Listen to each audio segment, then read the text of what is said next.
هؤلاء قتلة الأطفال لا أكثر ولا أقل، يعني أطفال ونساء آمنين قاعدين في بيت إيواء، وبيت قال عنه جيش الاحتلال إنه مكان آمن، وجاءوا إليه، لكن الموت لاحقهم والاستهداف لاحقهم والغارات لاحقتهم، وحسبنا الله ونعم الوكيل، ولا نقول إلا ما يرضي ربنا سبحانه وتعالى، ولن نشمت الأعداء، وليخسأ جيش الاحتلال.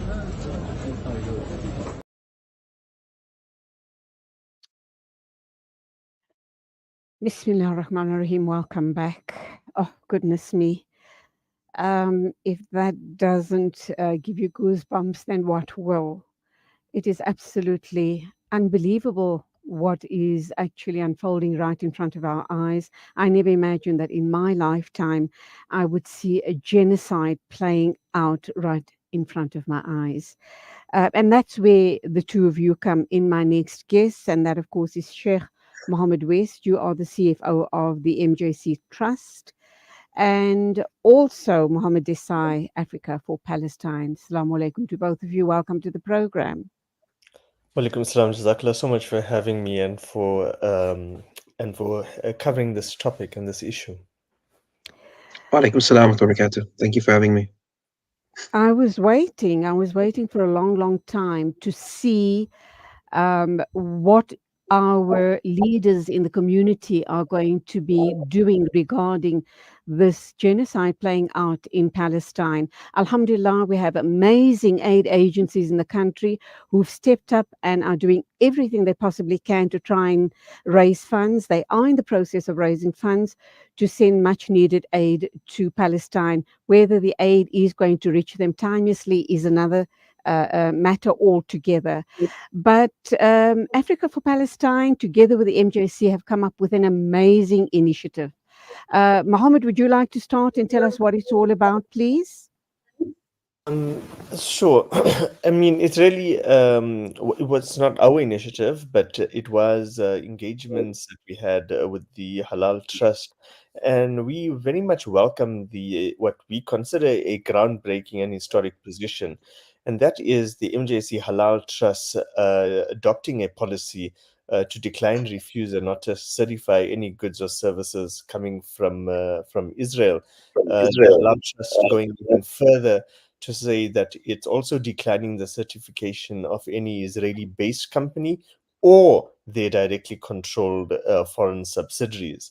Why we consider this such a significant move is because many Israeli companies worldwide, many Israeli companies that want to export worldwide require certification because of the Muslim population's sheer numbers across the globe. We're hoping that it sets a precedent that other halal bodies, not only in South Africa, but also internationally, will take the lead from. And really, it's about adding and contributing towards the denormalization of relations with Israel. Every bit does count. Every action is contributing. The latest statistics that Africa for Palestine was studying regarding trade with Israel is that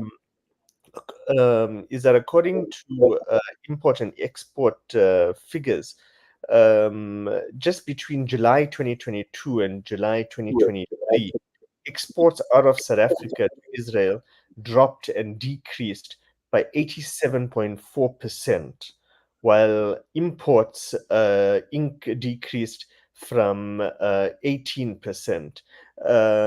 This is these sort of figures that we are seeing, the decrease. Of course, we want to have a zero trade with Israel, but we should also acknowledge the gains that are being made, and the gains that are being made through a combined impact of policy positions such as the one taken yesterday by the MJC Halal Trust, as well as by the consumer action and activism.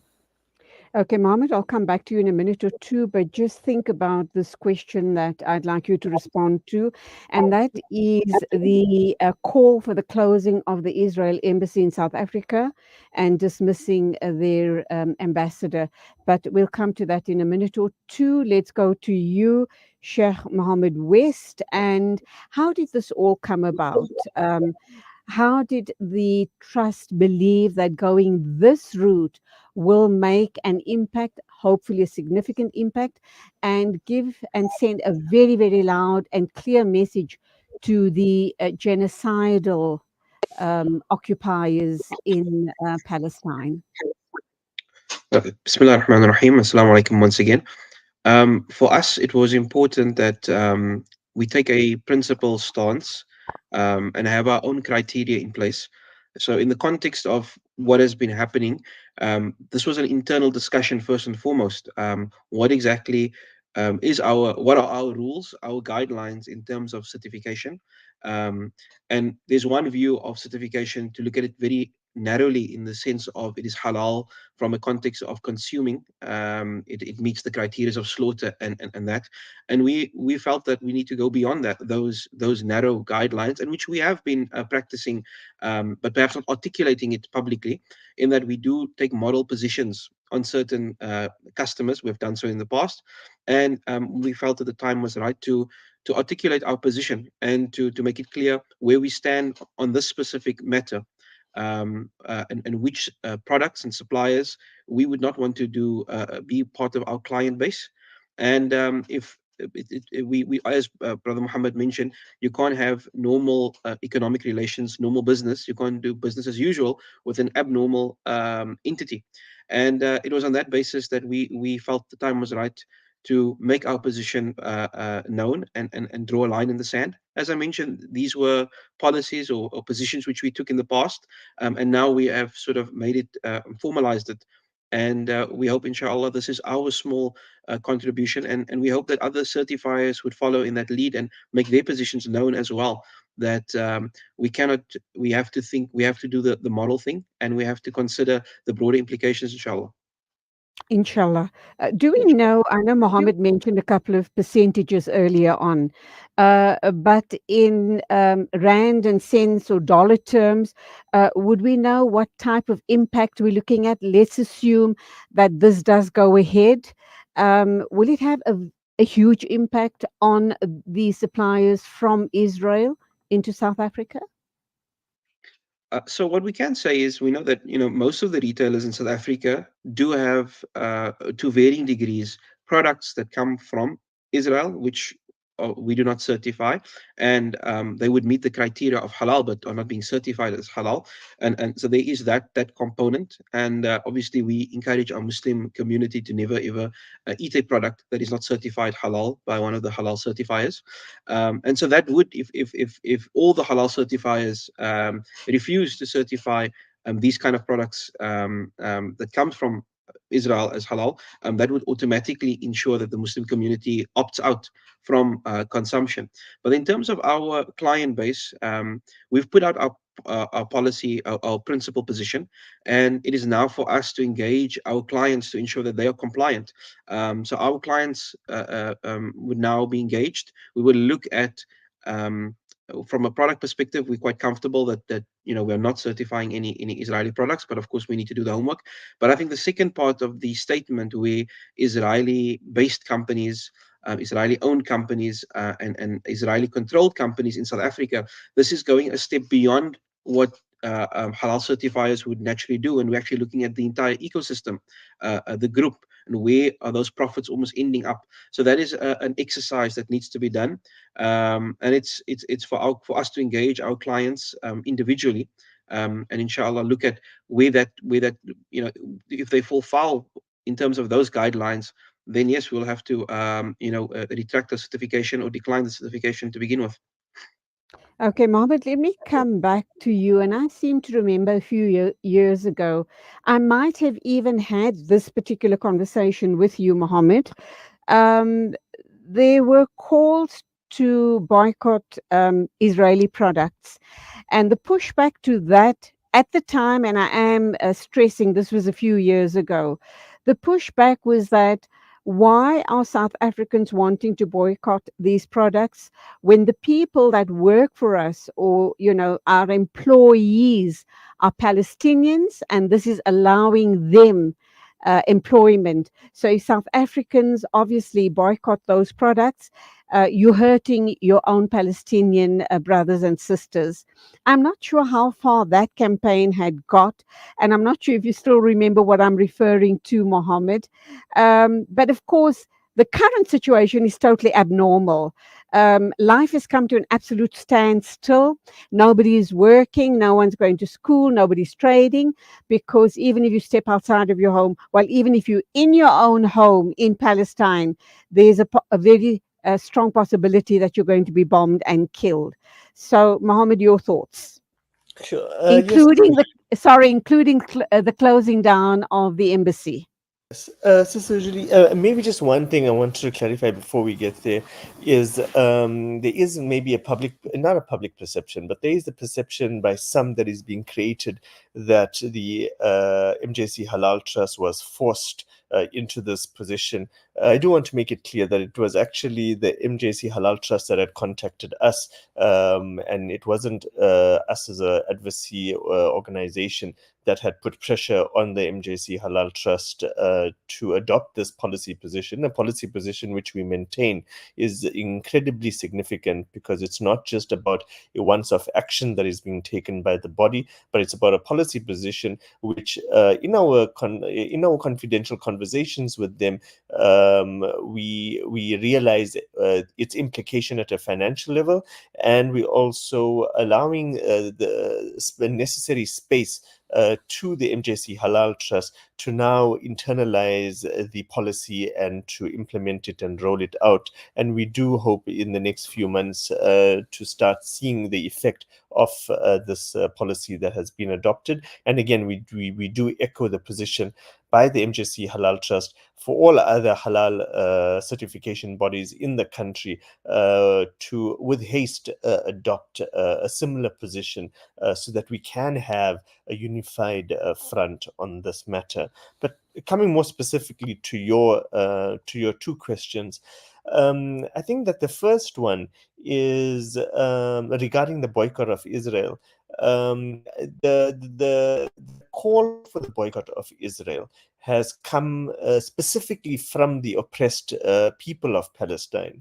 It is they themselves that have said, bring on the boycotts, assist us in this manner. This is the direction that we are giving you.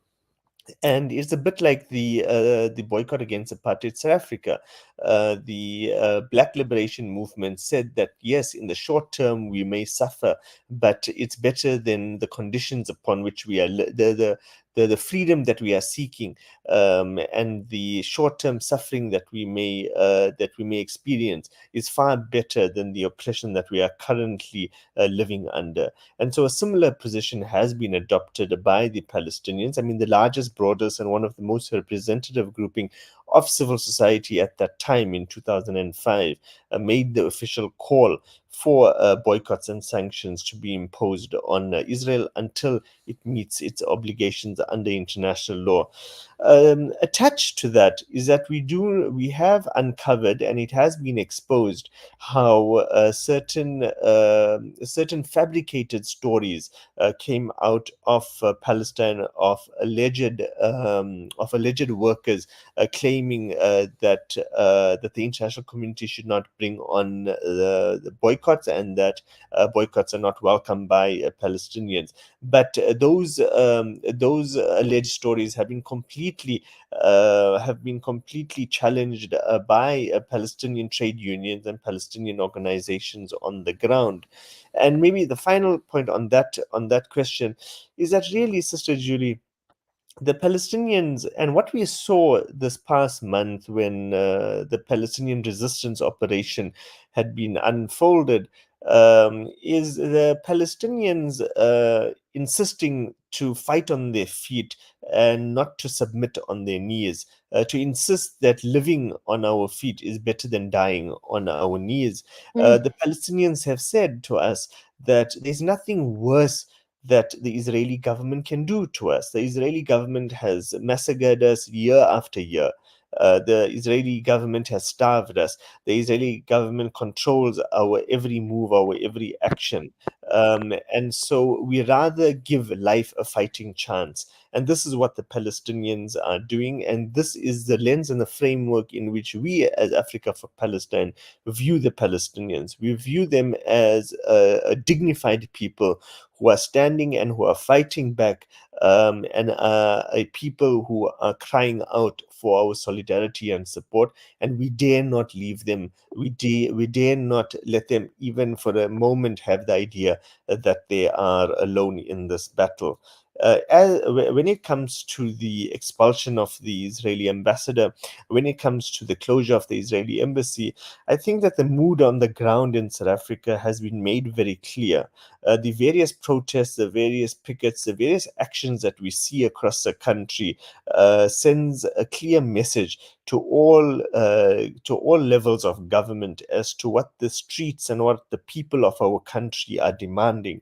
And the fact that you have, for example, the African National Congress last week making the call for the expulsion of the Israeli embassy, the fact that you have the third largest party in parliament, the Economic Freedom Fighters, also making the call for the expulsion of the Israeli ambassador, the fact that you have various other smaller political parties that have made a similar position clear, must mean that the South African government, if it's a government that is a responsive government, it needs to take its direction from its electorate. It needs to take its direction from the people of South Africa, and the message and the direction that is coming is very clear: to expel the Israeli ambassador.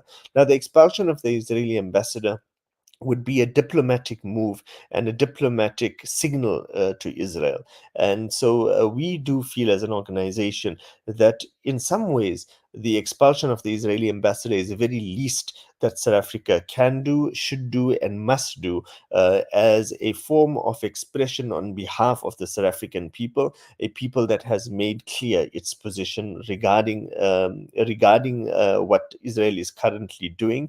A clear sign and clear signal must be sent by South Africa that Israel's violations of international law and its human rights abuses won't be tolerated.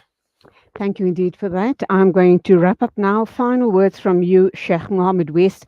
Would one of you like to give us possible figures? I know, Muhammad, you gave us some percentages of imports and exports to and from Israel. Do you have actual figures, either in rands or dollars, to give us an idea of what we're talking about here and what the possible impact could be on Israel as this move goes ahead by the MJC Halal Trust, inshallah?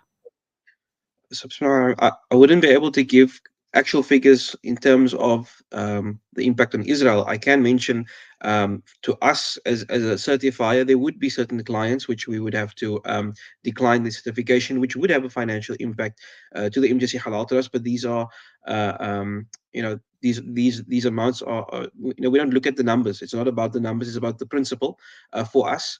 And we've almost taken that position, irrespective of how it would impact us. And we just hope that through collective effort and collective pressure, everyone needs to do, as Brother Muhammad mentioned, to do the very least that we can do. If other political parties, civil societies, the other halal certifiers, businesses do the very least that they can do, that will, accumulate pressure. And it's also for the consumer. Your choice in what you buy, it might be a small, it might seem small, but I think it's about collective pressure, and it's the kind of pressure we can exert on Israel. So this is our step and our contribution as being an ethical certifier. And we will, as I said, we will give we will look deeply into our consumer base, our client base. We will go beyond the simple or the very narrow guidelines of what is halal in terms of an ethical certifier. And we will give our clients, we're not talking about one specific client, but we look at the entire ecosystem of clients.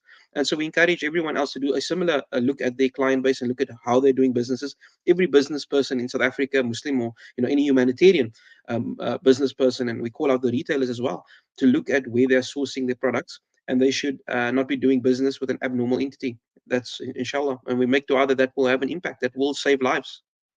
Inshallah, Amin. Sheikh Muhammad West, CFO of the MJC Halal Trust, and Muhammed Desai from Africa for Palestine. Thank you indeed for your inputs on the show this morning. And we do hope that this will be heard loudly and clearly throughout the South African population, not only the Muslims, but it should go as far and wide as possible. If you have a conscience, then this message must resonate with you. That's where we leave it. Shukran indeed. Assalamu alaikum to both of you. Walaikum Wa alaikum salam. salam. 2 after 9 o'clock news and views on Salam Media. Standing by with the bulletin of the morning is our correspondent. That, of course, is you, Zai Jadwat.